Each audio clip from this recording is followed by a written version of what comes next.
सूत पुराण जी प्रयाग तीर्थ में भगवान महादेव की कथा का गायन कर रहे हैं। ब्रह्मलोक में स्वयं ब्रह्मा जी नारद जी को कहे थे, नारद, आदि पूजा, मूल पूजा, पहली पूजा, श्रेष्ठ पूजा, सर्वोपरि पूजा भगवान महादेव के निराकार लिंग स्वरूप की पूजा है। भगवान महर्षि वेदव्यास जी ने शैनक आदि महात्माओं के मुख में शब्द रखकर सूत पुराण का सुंदर संबोधन किया है और सुंदर भाव प्रकट किया है।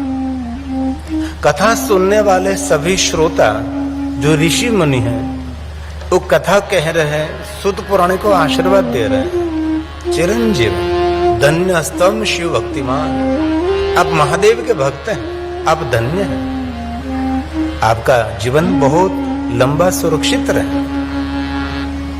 सम्य गुप्त स्तवयालिंग, अभी तक अनसुनी रही कथा, जिन कथा सुनने मात्र से इसी समय फल देने वाली जो कथा है, भगवान महादेव के निराकार लिंग स्वरूप की पूजा की महिमा बताई। वैर मात्रे तो सर्वत्र पूजिते देवता गण, विश्व में सभी देवताओं की, गणों की, देवियों की पूजा मूर्ति में करते हैं, परंतु भगवान शिव की पूजा मूर्ति स्वरूप में भी करते हैं और लिंग स्वरूप में भी करते हैं। लिंगे वेरे च सर्वत्र कथम संपूज्यते शिव, किस लिए भगवान शिव की पूजा हम लिंग स्वरूप में भी करते हैं, भगवान शिव की पूजा मूर्ति स्वरूप में भी करते हैं, उसका हेतु क्या है? तब सूत पुराण जी ने कहा, अहो मुनीश्वर, आपने जो मुझे प्रश्न किया है पुण्य देने वाला प्रश्न है, महाअद्भुत प्रश्न है। सब कुछ तो मैं आपको समझा नहीं सकता, लेकिन जो मेरे सदगुरु भगवान व्यास ने मुझे कहा वो कहने का प्रयास करूंगा मैं। अत्र वक्ता महादेव, आपने जो मुझे प्रश्न किया है उसके वक्ता तो भगवान स्वयं शिव है। नान्योस्ति पुरुष कवचित, कोई भी महापुरुष आपके प्रश्न का प्रत्युत्तर नहीं दे सकता, लेकिन आपने मुझे जो प्रश्न किया है प्रश्न अधूरा है। कैसे अधूरा है? आपने मुझे पूछा कि भगवान शिव की पूजा लिंग स्वरूप में करते हैं, भगवान शिव की पूजा मूर्ति स्वरूप में करते हैं, लेकिन भगवान शिव की पूजा मूर्ति स्वरूप में हम अवतार के रूप में करते हैं, आकार के रूप में करते हैं, और निराकार प्रतीक हम शिवलिंग की पूजा करते हैं। लेकिन एक तीसरी भगवान शिव की पूजा है जिनको हम प्रणव लिंग कहते हैं, जिनको ओमकार लिंग कहा जाता है। विश्व में एक भगवान शिव ऐसे देवता हैं जिनको वांगमय स्वरूप में भगवान शिव की उपासना हम करते हैं, जिनको वांग लिंग कहते हैं, जिनको प्रणव लिंग कहते हैं, सूक्ष्म प्रणव लिंग कहते हैं। कोई भी मनुष्य एकांत में बैठकर शांत चित्त होकर ओमकार का जो नाद करते हैं वो श्रेष्ठ भगवान शिव की उपासना है। जो ओमकार का नाद करके अपने मन को भगवान शिव के चरणों में समर्पित नहीं कर सकता, वो आधार स्वरूप निराकार का प्रतीक भगवान महादेव का लिंग स्वरूप का पूजन करते हैं। लिंग स्वरूप में भी उसका जो मन स्थिर नहीं हो रहा है तो भगवान शिव जी की मूर्ति निर्माण करके मूर्ति की पूजा करते हैं, जिनको आकार कहते हैं। क्योंकि शिव आकार भी है, निराकार भी है, ओमकार है, निर्विकार है, अवतार भी है। शिव सब तरीके से पूज्य है। इसीलिए सूत पुराण जी ने कहा, महात्माओं, योगी महापुरुष कोई मूर्ति की पूजा नहीं करते। योगी महापुरुष कोई शिवलिंग का आधार लेकर अपना मन शिव में स्थिर नहीं करते। योगी महापुरुष ओमकार का नाद करके शिव में स्वयं स्थित हो जाते हैं। अकार, उकार, मकार, ये मूल हमारी परंपरा है। ओमकार बिंदु संयुक्तम नित्यम ध्यायन्ते योगिनः कामदम मोक्षदम चैवम ओमकाराय नमो नमः। सभी कामना, सभी मनोकामना पूर्ण हो जाती है जो कोई मनुष्य ओमकार का नाद करते हैं।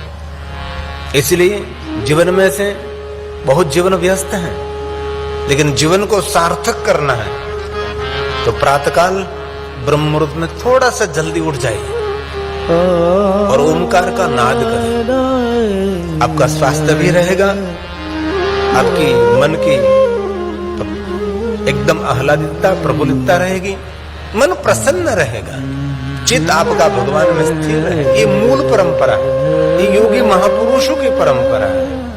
जो षडक्षर स्तोत्र है, इनमें पहली पंक्ति में बात कही ओमकार, ओंकार बिंदु परंपरा है, जो आदि परंपरा योगी महापुरुषों की परंपरा है।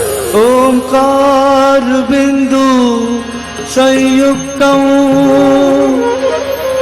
नित्यं ध्यायन्ति योगिनः। नित्य योगी महापुरुष जिनका ध्यान करते हैं, ये प्रणव लिंग सूक्ष्म प्रणव लिंग है। कामदं मोक्षदं चैव ओंकाराय नमो नमः। ओंकाराय नमो नमः। तो ओमकार का नाद नहीं कर सकते, उनके लिए कहा लिंग प्राधान्यता स्थाप्यम। भगवान महादेव का शिवलिंग जहां स्थापित किया है, बैरम तो गौण कम, मूर्ति तो गौण है, मूर्ति एक की पूजा है, शिवलिंग अनेक की पूजा है। हम सब ने भगवान महादेव के निराकार प्रतीक शिवलिंग का पूजन कर लिया, तो कहा लिंगा भावेन तत्क्षेत्रम सबेरमपि सर्वत्र। विश्व के सभी देवी देवताओं की पूजा एक शिवलिंग में हो जाती। अलग अलग हम कोई देवी देवताओं की पूजा न कर सके, परंतु एक शिवलिंग की हम पूजा कर रहे हैं। तो विश्व के सभी देवता, सभी देवी देवताओं के गण, नक्षत्र, सभी ग्रह मंडल, पृथ्वी पर जितने तीर्थ हैं, सभी तीर्थों की पूजा, सभी ग्रहों की, नक्षत्र की, सभी विश्व के देवी देवताओं और देवगणों की पूजा, हमारे पितरों की पूजा शिवलिंग में समाहित है। जो नित्य भगवान महादेव के निराकार शिवलिंग का पूजन करते हैं, उनके पितृ तृप्त रहते हैं। इसलिए मेरी आदि पूजा है, मूल पूजा है, पहली पूजा, श्रेष्ठ पूजा, सर्वोपरि पूजा है। उससे कोई श्रेष्ठ पूजा नहीं है। हमारी भारतीय संस्कृति, हमारी सनातन संस्कृति में हम कोई देवताओं की प्रतिमा निर्माण करके हम पूजा नहीं कर रहे थे। कोई मूर्तियों की कल्पना हमने नहीं की थी। पहले हमने कोई अवतारों की कल्पना नहीं की थी, और संप्रदायों की कल्पना तो दूर दूर तक नहीं दिखाई देती थी। कोई संप्रदाय नहीं थे, कोई विचारधारा नहीं थे, कोई संप्रदाय के धर्मगुरु भी नहीं थे।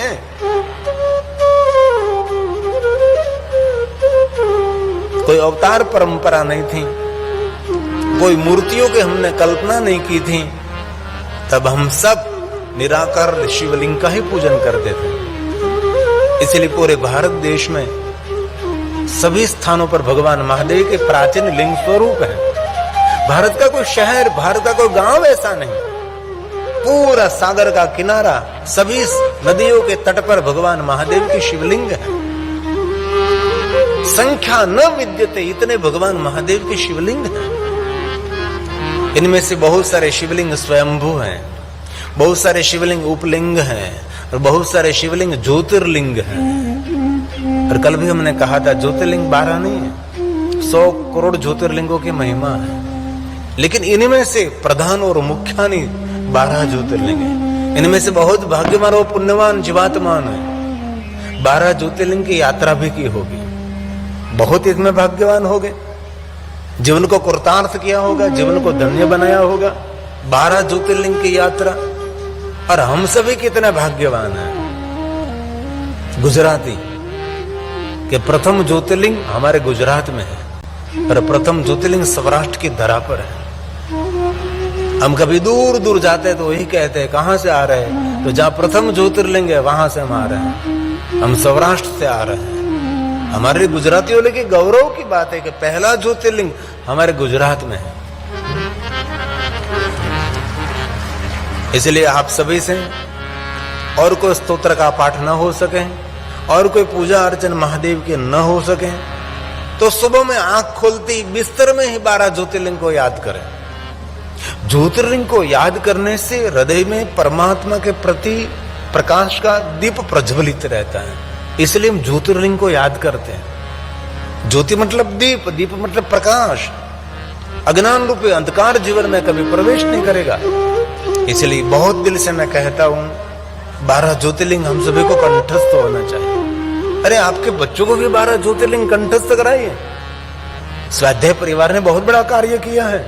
ऐसे स्तोत्र बहुत सारे भाई बहनों को मुखपाठ करा दिया। आशा रखता हूं आप सभी को कंठस्थ है। हम सब साथ में बोलेंगे क्योंकि माता उमिया का सानिध्य, भगवान महादेव की कथा है। और कथा सुनने का तो फल है ही, लेकिन कथा के अंदर ऐसे स्तोत्र का गायन करे तो पुण्य में कोटि गुना पुण्य अधिक मिलता है। इसलिए आशा रखता हूं आप सभी को कंठस्थ है। कथा सुनना कोई छोटी बात नहीं, कथा आयोजन करना कोई छोटी बात नहीं है। हम बहुत सालों से कहते हैं घर घर में बेटी का विवाह होता है, घर घर में बेटे का विवाह होते हैं, लेकिन बहुत कम घर हैं कि जिनके घर के आंगन में भगवान महादेव की कथा का आयोजन किया जाए। ऐसे बहुत कम लोग हैं। बेटे के विवाह में करोड़, 2 करोड़, 3 करोड़ का खर्च करते हैं, बेटी के विवाह में करोड़ों रुपए का खर्च कर देते हैं, लेकिन ऐसे भगवत कार्य करने वाले बहुत कम लोग हैं, बहुत कम लोग हैं। और शिव महापुराण ग्रंथ में कहा भी है कि जो मनुष्य अपने आंगन में भगवान महादेव की कथा का गायन करते हैं, अश्वमेघ सहस्राणि वाजपेय शतानि, करोड़ों करोड़ों यज्ञ का पुण्य देने वाली ये भगवान की कथा है। और ब्रह्मा जी ने तो वहां तक कह दिया कि नारद, जो महादेव की कथा श्रवण करते हैं और कथा सुनने का जो फल मिलता है, फलम वक्तुं न शक्नोमि, कथा सुनने का फल जो मैं स्वयं वर्णन नहीं कर सकता, लेकिन जो भगवान महादेव की कथा सुनते हैं वो प्रणम्य है, वो तीर्थों का प्रतीक है, वो साक्षात भगवान महादेव का स्वरूप है। रुद्र एव न संशय, इसमें कोई संशय नहीं, साक्षात रुद्र का स्वरूप है जो भगवान महादेव की कथा श्रवण कर रहे हैं। इसलिए आप सभी के भाग्य की और पुण्य की मैं स्वयं सराहना करता हूं कि कोई जन्मों का हमारा पुण्य है, हमारे पूर्वजों का कोई पुण्य है, हम सभी भगवान महादेव को याद कर रहे हैं। और वर्ष की शुरुआत है, अभी तो वर्ष हमारा प्रारंभ हो रहा है, इनमें हम भगवान महादेव की कथा का गायन करते हैं। कभी कभी अपने जीवन को कृतार्थ माना, अपने जीवन को धन्य माने कि मैं आज धन्य हूं, धन्यो हम, धन्यो हम, मैं स्वयं धन्य हूं कि आज भगवान महादेव की कथा में श्रवण कर रहा हूं। आज 3 घंटे महादेव में आपको याद कर रहा हूं, आज 3 घंटे भगवान शिव जी आपकी कथा में श्रवण कर रहा हूं। आज मैं धन्य हूं, आज मैं कृतार्थ हूं। अपने जीवन को धन्य माने। और कोई व्यक्ति आपको शाबाशी दे न दे, लेकिन आप स्वयं आपको शाबाशी दे कि तू धन्य है, पूरा जीवन तेरा निकल गया, जीवन में से 30 साल निकल गई, 40 साल निकल गई, 50 साल निकल गई, 60 साल निकल गई, तू 3 घंटे कभी कथा में बैठा नहीं, आज तू धन्य हो गया कि 3 घंटे तो भगवान की कथा श्रवण कर रहा है। अपने स्वयं को धन्य माने, अपने स्वयं को कृतार्थ माने। इसलिए आशा रखता हूं आप सभी मेरे साथ में गाएंगे 12 ज्योतिर्लिंग स्तोत्र। जो एक बात सांभळजो, जो आवड़तो હોય તો સાથે બોલવાનું, અને 12 જ્યોતિર્લિંગ જો નામ કંઠસ્થ ન હોય તો ઓઠ ફફડાવવાના, એટલે બાજુવાળાને એમ થાય કે આને જો આવડે છે ભાઈ, લિપ મોમેન્ટ કરવાની, એટલે બાજુવાળાને એમ થાય કે નહીં અમને આવડે છે, અને આપણે તો પાછા ગુજરાતી ક્યાંય ચેતરાય નહીં। ये भाव से और आदर के साथ माता उमिया के सानिध्य में बैठे सौराष्ट्र को याद करें। सौराष्ट्रे सोमनाथं च, बोलिए बोलिए, श्रीशैले मल्लिकार्जुनम्, पूजन्या महाकालम्, ओंकारं ममलेश्वरम्, हरल्या वैद्यनाथं च, डाकिन्या भीमं शङ्करम्, सेतु वन्देतुं रामेशम्, नागेशं राघवमणि, वाराणस्यां तु विश्वेशं, त्र्यम्बकं गौतमीतटे, हिमालये तु केदारम्, घोषणेशं च शिवालये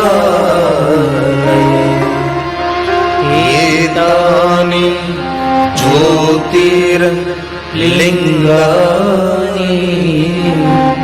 सायं प्रातः पठेन्नरः सप्त जन्म कृतं पापं स्मरणेन विनश्यति स्मरणेन विनश्यति। जो कोई मनुष्य बार ज्योतिर्लिंग को याद करते हैं, इस मनुष्य को 7 जन्मों के पाप में से इस मनुष्य मुक्त हो जाता है। पाप मतलब नकारात्मक विचार, नकारात्मक प्रवृत्ति, ये सब कुछ जीवन में से नष्ट हो जाएगा। इसलिए सुबह में आंख खोलते समय आपके बिस्तर में भगवान के स्तोत्र बोलने में क्या यार, कोई भी अवस्था में कोई भी स्थान पर आप प्रेम पूर्वक आदर से बोल सकते हैं। अरे रात को बिस्तर में गए, क्यों गलत विचार करें हम? हमारी रात्रि ध्यानस्थ होनी चाहिए, हमारी रात्रि समाधिस्थ होनी चाहिए। जितने स्तोत्र कंठस्थ, सभी स्तोत्र का गायन कर लीजिए। कब नींद आ जाए वो पता भी नहीं लगना चाहिए। पूरी रात निंद्रा में भगवान का स्मरण रहेगा और सुबह में ब्रह्म मुहूर्त में आंख खुली, जो स्तोत्र बाकी रहा वो स्तोत्र शुरू हो जाएगा। पूरी रात हमारी भजन में बीतेगी, पूरी रात हमारे स्तोत्र को पाठ में बीतेगी। लेकिन बहुत भाग्यवान लोग ऐसे हैं, अपने सामने महादेव को नहीं रखते, सोते समय अपने सामने मोबाइल को रखते हैं। मोबाइल का आप मंगल नहीं कर सकते, महादेव आपका मंगल कर सकते हैं। जरूर विरोध नहीं, उसका जरूर उपयोग सदुपयोग करे, लेकिन जीवन सार्थक करने के लिए तो महादेव की भक्ति बहुत आवश्यक है। महादेव के बिना कभी हमारा उद्धार हो ही नहीं सकता। विश्व के कोई भी देवी देवताओं की उपासना साधना निरंतर करते रहो, लेकिन स्वयं देवताओं ने स्वीकार करके कहा हम सभी अपाहिज हैं, हमारी भक्ति का पुण्य हम नहीं दे सकते, हमारी भक्ति का फल हम नहीं दे सकते। महादेव की भक्ति से हमारी भक्ति का फल मिलता है, महादेव की भक्ति से हमारी पूजा का फल मिलता है। शिव के बिना सब कुछ अधूरा रहता है। इसलिए विश्व के सभी देवी देवता महादेव का आराधन करते हैं और भगवान शिव की लिंग स्वरूप में पूजा करते हैं। सभी देवताओं ने अपने अपने करकमलों के द्वारा महादेव के लिंग स्वरूप की स्थापना की है। ये प्रारंभ ब्रह्मा और विष्णु ने किया है ना। ब्रह्मा मुरारी सुराचित लिंगम निर्मल भाषित शोभित लिंगम, लिंगाष्टक में जो कहा, निर्मल भाव से ब्रह्मा और विष्णु ने भगवान महादेव के लिंग स्वरूप की पूजा की है। जन्मज दुख, जन्म जन्मांतर के दुखों में से मुक्त करने वाला ये भगवान महादेव का लिंग स्वरूप है। कभी अवसर में तो मिले तो लिंगाष्टक का पाठ भी करना चाहिए। लिंगाष्टक की सर्वल शिवलिंगों की वंदना है। और हमने तो हम तो कितने भाग्यवान के पास में ही आए, यहाँ नीलकंठ महादेव है और आपके गांव में सोमनाथ महादेव भी विराजते। इतने सुंदर शिवालय, इतने सुंदर भगवान शिव के स्थान है।